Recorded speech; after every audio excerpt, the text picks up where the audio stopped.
Thailand merupakan negara yang tidak pernah dijajah oleh kuasa-kuasa barat.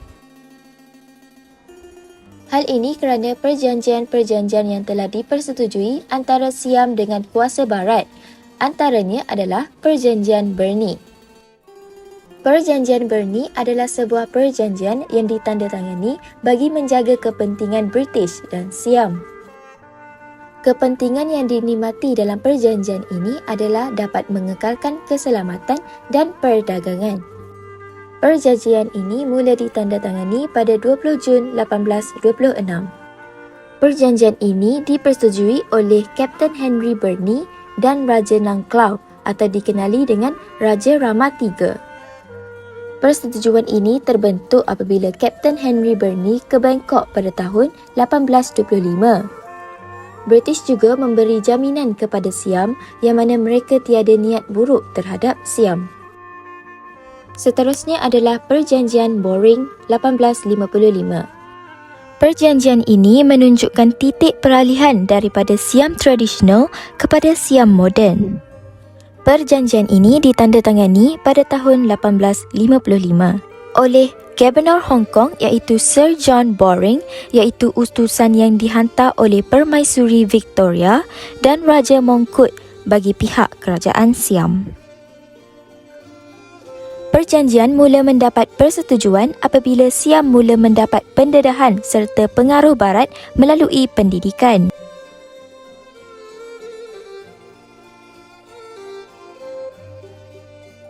Mereka berfikiran lebih terbuka tentang bahayanya jika kuasa barat menguasai Siam.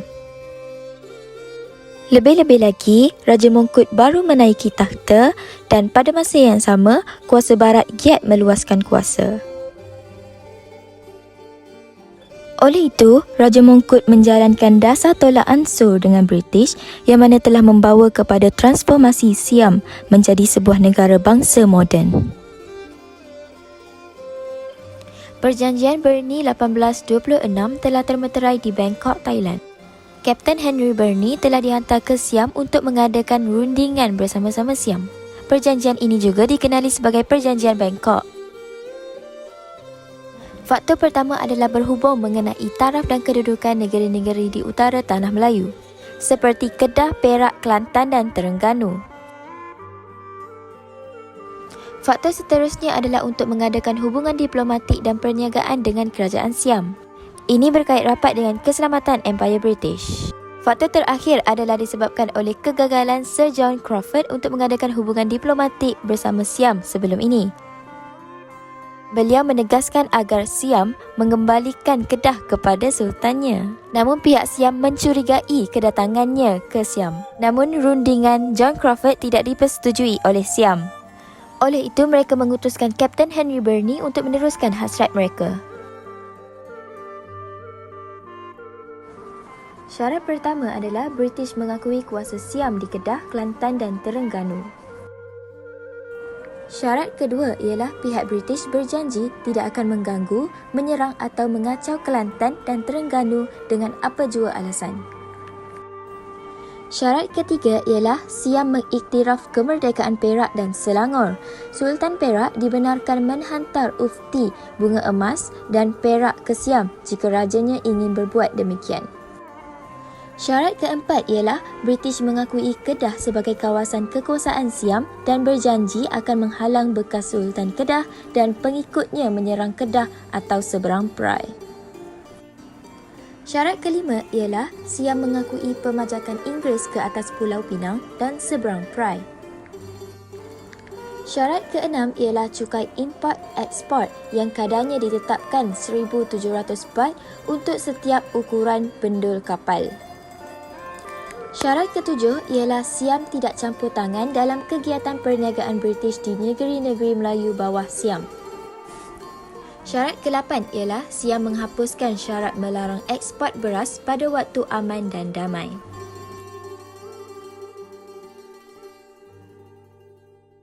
Perkhidmatan mengekspor beras dan padi dibenarkan setelah Kerajaan Siam bersetuju untuk mengekspor pada waktu aman dan damai seperti yang telah ditulis dalam Perjanjian Berni 1826. Terdapat beberapa upacara yang diadakan bagi menentukan musim yang terbaik untuk menuai padi. Contohnya, upacara pembukaan tanah sawah, upacara memerangsangkan tumbuh-tumbuhan serta upacara meminta air hujan. Bukan itu sahaja, Siam juga menjalankan perkhidmatan ekspor bahan-bahan lain seperti gula, kayu cendana, lada dan tembakau ke China, Arab, Parsi, wilayah India dan Eropah.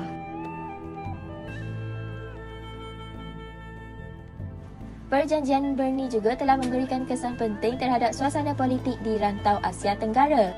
Perjanjian ini telah memberi jaminan terhadap keselamatan Kerajaan Siam daripada diancam oleh serangan Myanmar. Tambahan lagi, perkara ini telah memberikan kebebasan kepada Bangkok untuk menghalang ancaman daripada arah-arah lain, khususnya dari arah timur.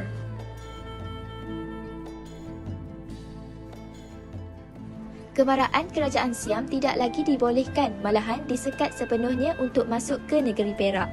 Tentera Siam yang sudah berada di Perak telah ditarik keluar dan Perak telah bebas dari kuasa Siam.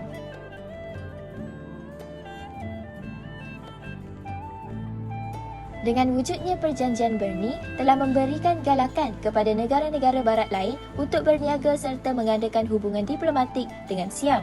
Sebagai contoh, Perancis dan Amerika Syarikat. Pihak Amerika Syarikat telah menghantar seorang wakil ke Bangkok iaitu Edmund Roberts. Lanjutan daripada peristiwa tersebut, terjalinlah satu perjanjian antara Amerika Syarikat dengan Siam pada bulan Mac 1832.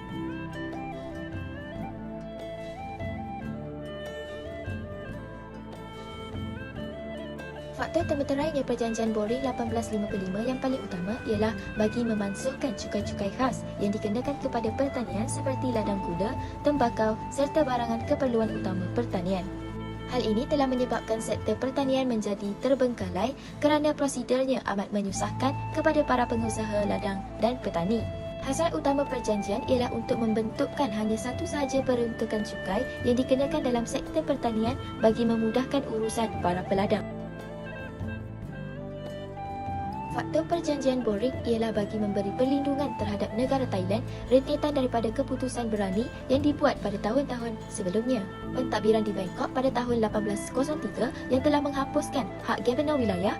Dengan ini, pihak Siam berkuasa untuk melantik sendiri pegawai-pegawai kerajaan seperti pegawai undang-undang, ketua pos kastam, pegawai di Jabatan Tanah, Jabatan Pendaftaran. Institusi diraja dan mahkamah di Thailand telah dicabuli secara halus dan bukan secara terang-terangan. Orang Inggeris telah menggulingkan institusi diraja dan mahkamah bagi memonopoli perdagangan bebas yang dijalankan di negara itu. Tujuan kuasa barat melakukan hal tersebut tidak lain tidak bukan demi menjaga kepentingan ekonomi mereka sahaja dan tidak ada sedikit pun manfaatnya kepada tuan rumah. Orang Inggeris beranggapan bahawa dengan adanya perjanjian tersebut, orang Siam tidak lagi mempunyai kuasa terhadap cukai ke atas komoditi, namun pada sebaliknya, perjanjian tersebut adalah untuk menyenaraikan dan menyatakan hanya beberapa komoditi dan cukai khusus yang akan dikenakan.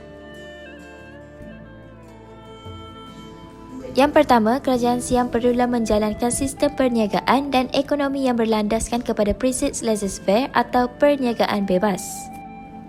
Tujuan asas pihak British yang menggunakan prinsip ini adalah untuk mempromosikan pasaran bebas dan berdaya saing mereka bagi menuntut pemulihan ekonomi mereka. Cukai import Siam telah ditetapkan sebanyak 3% daripada harga bahan-bahan perniagaan mereka, manakala cukai eksportnya pula tidak boleh melebihi 5%. Syarat seterusnya adalah sistem monopoli diraja yang telah dihapuskan kecuali cukai candu. Sistem monopoli diraja ini telah muncul semula pada tahun 40-an di mana sistem pentadbiran Kerajaan Siam pada ketika itu dikuasai oleh golongan diraja sahaja. Dan telah berlaku kemerosotan dalam sistem kuasa institusi raja ini pada zaman pemerintahan Raja Mongkut. Golongan diraja ini memerintah dari segi politik, ekonomi dan sosial di Thailand dan apa-apa persetujuan haruslah mendapat persetujuan daripada pihak golongan diraja. Selain itu, syarat yang seterusnya adalah rakyat Inggeris dibenarkan untuk tinggal di Siam dan boleh memiliki tanah Siam. Seterusnya, Siam tidak dibenarkan untuk mengutip cukai tanah dan harta orang Inggeris dengan kadar cukai yang lebih tinggi daripada kadar biasa yang telah ditetapkan.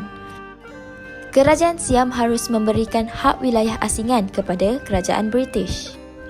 Hak wilayah asingan ini telah membenarkan kewujudan kuasa kehakiman negeri asing di dalam negeri Siam untuk menjamin hak rakyat di wilayah tersebut. Bukan itu sahaja, kewujudan hak ini dikatakan merendahkan kedaulatan kerajaan Siam kerana Siam tidak mempunyai sebarang kuasa ke atas rakyat Inggeris walaupun rakyat Inggeris ini menimbulkan kekacauan dan berlaku kes yang melibatkan dengan rakyat Thai sendiri. Selain daripada itu, syarat yang seterusnya adalah pihak British diberikan kebenaran untuk menempatkan konsulnya di Bangkok.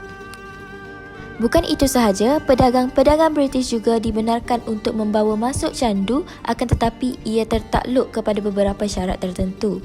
Selain itu, kapal dagang British juga dibenarkan untuk berlabuh di semua pelabuhan yang dimiliki oleh kerajaan Siam.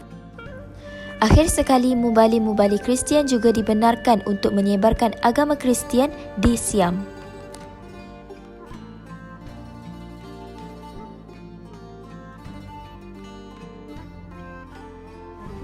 Mewujudkan hubungan diplomatik antara British dan Siam. Perjanjian ini memberi hak perdagangan dan keistimewaan kepada British. Dari segi ekonomi dan perdagangan Siam semakin rancak membangun kerana Siam telah menjalankan dasar buka pintu. Namun telah menyebabkan sistem ekonomi sara diri musnah. Siam juga beralih kepada tanaman intensif buruh seperti beras dan kayu jati. Kesan ekonomi yang lain adalah British adalah pelabur utama di Siam. Sebahagian ekspor Siam ditujukan kepada Empire British. Dari aspek sosial, terdapat pembangunan sistem perhubungan seperti jalan raya di kawasan pertanian, jambatan dan terusan untuk kapal dagang. Kereta api pertama yang ditubuhkan di Bangkok adalah pada tahun 1893. Kesimpulannya, dari perjanjian yang telah termeterai ini, yang mana melibatkan kuasa barat, telah menunjukkan bahawa penguasaan barat amat memberi impak yang besar kepada negara-negara di Asia Tenggara, terutama sekali dari segi sosial, ekonomi dan politik. Dari perjanjian Bernay 1826, dapat dilihat bahawa ianya banyak melibatkan politik di Siam yang mana berlaku perubahan oleh kerana berlaku kerjasama antara kuasa barat dengan kerajaan Siam. Bagi perjanjian Boring 1855, dalam perjanjian ini banyak melibatkan sektor ekonomi dan sosial di kerajaan Siam, terutama sekali soal kerakyatan orang British di kerajaan Siam.